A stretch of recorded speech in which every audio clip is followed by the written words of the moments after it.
Et on se retrouve donc pour cette revue de presse de l'économie.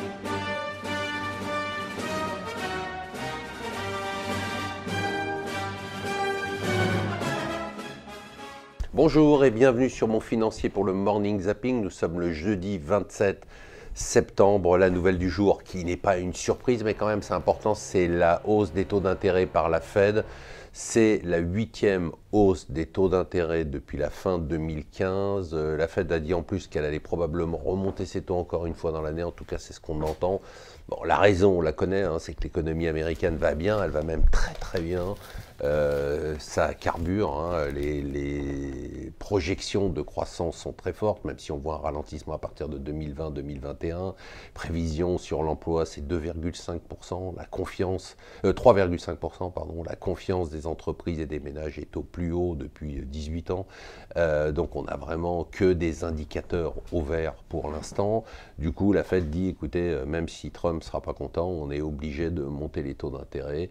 Et pour l'instant, ça n'a aucun impact sur les marchés financiers, hein. C'est-à-dire qu'on a les taux qui montent et les indices boursiers qui continuent à caracoler de record en record. Le FT dit que c'est la fin de l'état de grâce pour Emmanuel Macron, qui serait trop jupitérien pour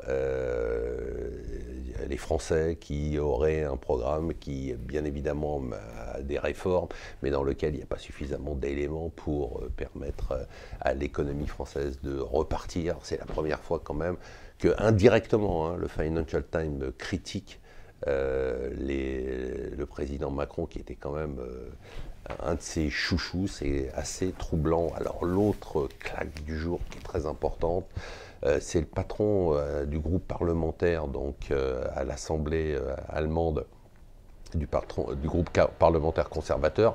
Normalement, ça devait être un fidèle d'Angela Merkel, c'était attendu, et puis il a été défait, il a perdu, et les journaux allemands se demandent même si Angela Merkel peut encore rester en place avec tout ce qui s'est produit. Vous vous rendez compte? Alors ça, vous imaginez comme ça me fait de la peine.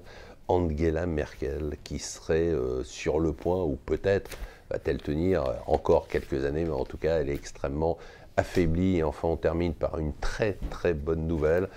L'exécutif, c'est-à-dire le gouvernement, qui veut faire travailler un peu plus les gens dans les collectivités locales. Alors vous allez rigoler, on essaye de les faire travailler aux 35 heures. C'est-à-dire que c'est pas pour les descendre à 35 heures, c'est les faire remonter à 35 heures parce qu'ils ne travaillent même pas 35 heures. C'est quand même assez troublant. Voilà, je vous souhaite une excellente journée.